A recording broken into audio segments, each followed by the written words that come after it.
So reports this week then would suggest that Swansea City head coach Russell Martin is very close to being named the new Southampton manager. He led Swansea to 15th in his first season as a Championship manager, 10th this year, a campaign which ended with a 9-game unbeaten run.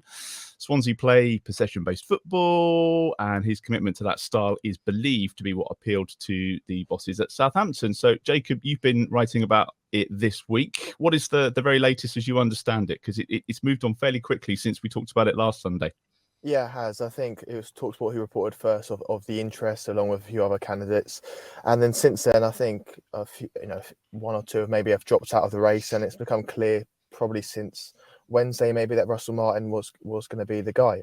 He was scheduled to fly out to the US at some point last week to hold face-to-face talks with the owners, because there was a little bit of a discord between them. But that never happened. Russell Martin stayed in Swansea, stayed in England throughout the week, and it looks like, obviously, with Southampton interested, that it will be done within the next couple of days. Obviously, Southampton want to move possession-based. We've said it for a couple of weeks now that they're trying to move away completely from the Arsenal high-pressing style, where everything revolved around what you did without the ball, to basically being the equivalent of Brighton in the Championship. Dominating, trying to drag opposition teams in before playing around them. And Russell Martin, he's possession dominant, he's young, he's up and coming, and also, most importantly, he's probably going to be a head coach type that will work under Jason Wilcox within those guidelines. So Ankerson and Wilcox played a big role in this appointment, and all Southampton need to do now is make the approach to Swansea, pay the compensation, and rubber stamp it. Glenn, what's your feeling? I mean, underwhelmed is the general kind of feel at the moment. Were we expecting maybe a bigger name, or are we not in that position at the moment? Is it a case of this is where we are right now? I would have been would be slightly disappointed if we didn't sound out some of the available bigger names, but I guess we probably haven't, because that doesn't seem to be the route that Rasmus Ankerson wants to go down. So it doesn't really surprise me that we've gone for another, a young-ish manager from basically from the Championship. I'm kind of cautiously optimistic about it. I don't think you can be over-optimistic about it, and I don't think you should, chuck the baby out with the bathwater either. It seems. Yeah, maybe that is the definition of underwhelming. I don't know. The fact that he plays football and we recognise that we want to, keep the ball and be a bit more possession heavy. I think that's a good thing. The only thing that worries me slightly is if it's another manager who's completely wedded to one style of football. You've got to know when to boot the ball 70 yards into the stand at times. So it does worry me a little bit if he's just another guy that has one way of playing, a bit like Ralph Hasenhüttl did, and eventually teams work it out, and then you've got a slight problem. But it does worry me again that we've done the metrics thing again. We want to be possession based, and Rasmus has gone, oh, there's a metric for that. We need to find the manager who's got the best of that particular metric. So we'll see what happens there. I mean, I thought we were trying it out today in the first half, because we tried about 30 passes across our own goal before we gave the ball away 5 yards out. So that was tremendous. Is that when the Olays started? There was some Olays. Russell Martin football there, and we started it early, gave the ball away 6 yards out, and luckily they hit the post. So yeah, I'm okay with it, I guess, but proof is in the pudding, isn't it? We'll see what happens. What are your thoughts, Steve? Because it does seem like it's another data-led decision to me. It is, but at least this one seems to make a vague bit of sense. I mean, I don't think you'll find anybody who will really understand what metric it was that that led Rasmus Ankerson to decide that Nathan Jones was the answer to all our prayers. But I think Russell Martin, ticks a lot of boxes in many ways. Firstly, he'll probably be quite cheap. He's not going to be, because he's not kind of done anything yet. He's not in a position to go to his superiors and tell them they don't know what they're talking about. Even though Rasmus Ankerson clearly needs that kind of conversation to be had with him at some point. but his record in his relatively young managerial career is decent so far. He got MK Dons with a mid-table budget, got them to third, and I think they were a point off the automatics a couple of years ago, behind serial sort of yo-yoers Wigan and Rotherham. So he got them into a good position, went and took the Swansea job, and I mean despite the fact they've clearly they've barely got a pot to piss in, have they, these days, Swansea? But they're from what I gather, they're quite decent to watch for the most part. They're attacking. I think they're the fifth leading scorers in the Championship this season. The only downside is the defence that they've been quite a leaky defence, with a lot of those goals apparently coming from trying to play out from the back a little bit too much. So I do wonder whether the sort of nervous energy that tends to emanate from the stands at St Mary's whenever any home team dares to try and play the ball out of the back, whether that will have a negative impact. But I guess we'll wait until August to find that one out. But I think he's done what appears to be a passable job at Swansea, given the restrictions. They've got no money, and they were kind of on. I mean, they finished 3 points off the playoffs. I know they weren't ever really in contention, but they've still went and caught a lot of those sides. Finished above Watford and Norwich, who everyone expected to be 1 and 2 this season. So yeah, he's done okay. And I think, given that, I think we all probably secretly accepted that we weren't going to be going in the Championship. We weren't going to be going for a big name or someone who was likely to be sort of really sort of exciting from the word go. Do you think we should have done, though? Did you think that, as Glenn was saying, that we should have sounded out a few more of these people, just to give them the chance to say no? I mean, maybe we did. I mean, by all accounts, we've spoken to Graham Potter at some point in the last 2 or 3 months since he left Chelsea, and seemingly the answer from that conversation was that yes, I'm absolutely interested if you stay up. So, I mean, that's kind of the kind of barrier we've had, is that anybody who was any good probably would have wanted to take over us as a Premier League side. Less interested in the Championship, where maybe there's a slightly different skill set of the players required. Yeah, I mean, both Potter and like Brendan Rodgers, they're going to think themselves that they'll be up for another Premier League job at this time, having done the Championship and been promoted. Yeah, I mean, Rodgers won the FA Cup 2 years ago. I think he's one of those sort of guys who's probably within his rights to think that to an extent. Although, I mean, obviously his shtick, isn't it, that he gets about 2.5 years out of players, and then it all goes horribly wrong very, very quickly. And Leicester probably should have binned it off when the first signs of trouble were coming. But yeah, him and Potter, I would fully expect to be managing Premier League sides next season. I've been really impressed, Jacob, that they've got the business done already. You know, the season hasn't finished yet. We all said how short this window was, how quick the turnaround, how much work they've got to do. Is this the Jason Wilcox influence that's going on, where he hasn't actually started yet, but he's having a bit of a say, and he's getting his ducks in line? Yeah, definitely. I think he's been having a say in terms of the academy, how it's going to set up next year, what coaches will be in what age groups, having a say, obviously, in the style of play, whoever the manager is. But also, I think it speaks more broadly of replacing people that are leaving, all these staff that are leaving. I think they're doing that first. So, you know, they're bringing in Mowbray from Aberdeen as the new head of recruitment, eventually replacing Joe Shields, who left October, guarding leave until February. And they're close to, from what I believe, appointed a new academy director as well. So these are all things that they're doing slowly or quickly, and they're getting these people in place in order to make the key decisions when the end of the season comes, and they can therefore look forward to recruiting properly in the squad, because it's going to be a massive task. You saw today that a lot of these players aren't built for possession-based football. They can't play out from the back. They can't play through the lines. That's from the centre-backs. That's from centre midfield, bar Lavia, but he'll be off. And the forwards as well. It's going to be it's got a complete heel turn, really, isn't it? And we didn't have any forwards today. Theo Walcott counts as a forward, I've been told. I was just trying to think what style that the 11 players are designed for. The That's ones the thing. that's Someone asked Sellers today. Rondos. Someone asked Sellers today, "What have you learned in your time?"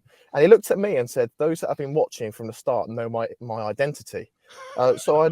and you're like, No, I don't mind. I don't mind. I think Sellers is a good coach. I think he has been left hung up to dry by Sport Republic at times. I think the fact that he doesn't know anything about this appointment and he's been told or briefed by the club media and by reading the press, although he says he doesn't, I don't think it's right. I think he should have had a bit more transparency. But yeah, it's going to be a huge change of direction for Southampton in the summer, and a lot of these players either have to get used to it or have to leave.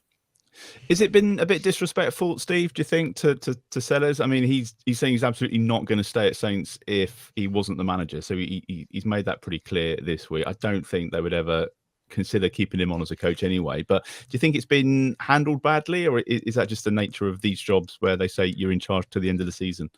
Yeah, I mean, I think there is a kind of natural sort of, this is just the way football works. It's cutthroat business. And you're only ever one game away from potentially being out on your ear. But I mean, Sellers isn't stupid. He's not that naive to think that the performances and results that we've seen in his tenure have been remotely good enough for him to be confident to stay in position. So of course we're gonna be looking for sort of a succession plan, and yeah, absolutely, I wouldn't expect him to stick around when a replacement is found, because yeah, I mean, once you've kind of tasted that top job, you can't then just go back into the pack. I think from a sort of environment perspective, that just doesn't work.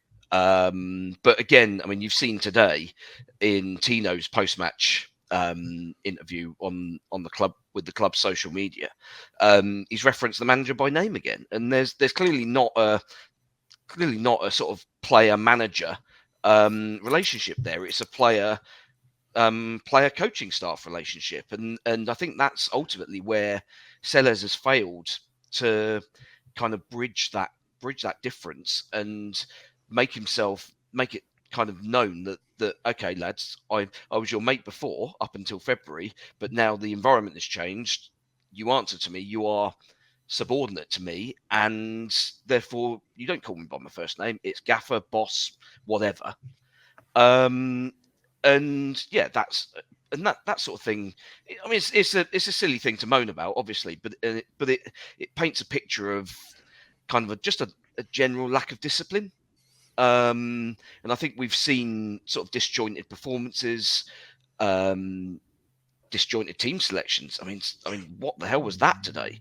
Yeah. And I think what you've said there's partly explained it. You know, trying to be Mr. Nice Guy. Maybe he's just trying to, spread the start and give everybody a game. I mean, where do nice guys finish? But I did that. Run the Sunday League side. It's a little bit different when you're trying to persuade a bunch of pissed up fat lads to get out of bed on a Sunday morning, than it is when you're paying them 50 grand a week. I mean, it's professional sport. You're supposed to be the best of the best and have this sort of absolute winning attitude. And I mean, looking through that team, we haven't got anybody with that.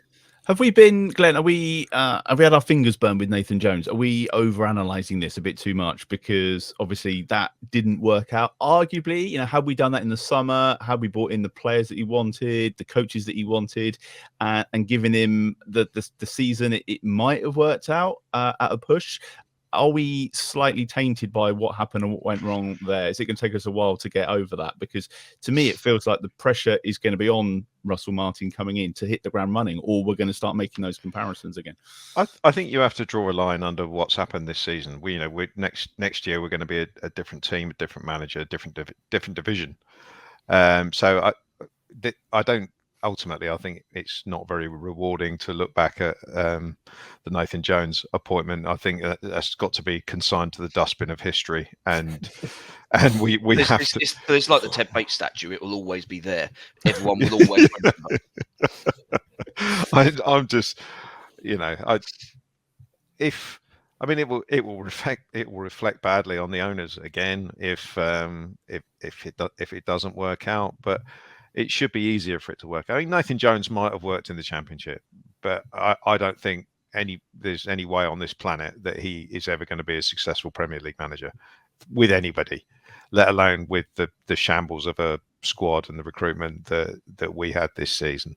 So the pressure will be on Russell Martin simply because we are going to be a big fish in the Championship next year with regards to the budget that we've got, because of the parachute payments, because of the owners that we've got, who are obviously not short of a bubble too. So the pressure is going to be on more so than it ever was at Swansea, because there was always a mitigating factor at Swansea, something he could blame if something went wrong. Well, my owners aren't giving me any money. What do you expect? I'm having to make do with free transfers and all this sort of stuff. So there'll be enough pressure on Russell Martin anyway, if it does turn out to be him. But no, I want to forget all about Nathan Jones, to be honest, and I'm sure that Rasmus Ankersen and the Sport Republic do as well. And we just need to go from now. You know, we there's so much change going on, as Jacob said, with not only obviously changing the division, but that so much is changing behind the scenes. It was one of Nigel Atkins' favourite quotes, wasn't it? Draw a line under it and move on, and that's kind of what we have to do once this godforsaken season is over. But it's a lack of trust, isn't it? That's the problem. That while Sport Republic had our absolute trust up until probably June, July, maybe, based on the fact that we looked as if we were addressing key areas, and obviously there were links to massive money by our standards, centre forwards who, let's be honest, if we'd signed Cody Gakpo, we wouldn't be sat here having this conversation. We'd be 12th in the league and not giving a damn about the relegation battle. But ultimately, they've made two bad appointments in a row. And they were two bad appointments that I think a lot of people could probably have predicted were going to be bad. So there's already an erosion of trust there. I mean, yeah, you can kind of stand back and say, fine, it's your money, lads, do as you please. But it's our football club. It's not just any old business. We are all heavily invested in this, whether we like it or not. Mostly not at the moment, quite frankly. And as a result, Rasmus in particular, because everyone knows it was his appointment for Jones. And that has been seen as kind of the catalyst of everything, really. He's got to regain that trust. And I mean, it's not just making a quick appointment and making sure that all the backroom appointments are in place and that some sort of vague fluidity amongst the kind of suits in the club is already starting in the summer. There's got to be kind of signs that they know what they're doing from a playing squad perspective. We all appreciate that certain players aren't going to be playing for us next season, whether we like it or not. But can they extract the maximum value out of the players that we would like to keep? Can we basically just put certain players into a dustbin and cart them off where they can never be seen again? Joe Aribo. Okay, can they get all this stuff organised in a summer that is? I mean, we've got basically 3 weeks less than all the other Championship sides to start getting prepared for all of this stuff, because we're still playing. They finished 2 weeks ago. Yeah. So there's a lot to be done and not very much time to do it, and a lot of trust to be regained in a very short space of time. And do you think, Jacob, this is someone that they've been tracking for a while? Because obviously Nathan Jones, we know that Rasmus Ankersen have been tracking him for a while. There are a lot of names that have come around. Michael Carrick is one that I can see being mentioned tonight again in the comments. Frank Lampard's name comes up whenever there's a vacancy somewhere. So, please, we can write Frank Lampard off. That's not bring Nathan Jones back ahead of Frank Lampard. Seriously, how close do you think his name was to the top of that list? I think it's been close to the top of the list. I think probably the top three, maybe if I'm guessing for this appointment. But I don't think he probably wasn't in a database of managers that Southampton always claim they have. Because if you look at the previous managers that have been in a database, Bruno Lage, Thomas Frank, De Zerbi. Okay, De Zerbi's similar to Russell Martin, but the other two are basically played as a better version of Nathan Jones and Ralph Hasenhüttl, which is the high pressing, quite direct style of play. So for me, it's almost like Sport Republic's third attempt of a reset. They tried it last summer in freshen up Hasenhüttl and his backroom staff and the players there. Then they tried to go even more direct with Jones, with Onuachu and Bree coming in and playing a back 3-5, whatever. And now they're saying, right, we've tried that. Let's go to possession now. Who's in the championship or who shows up well on a data that's really possession heavy? We're going to go completely the other end of the spectrum, completely extreme.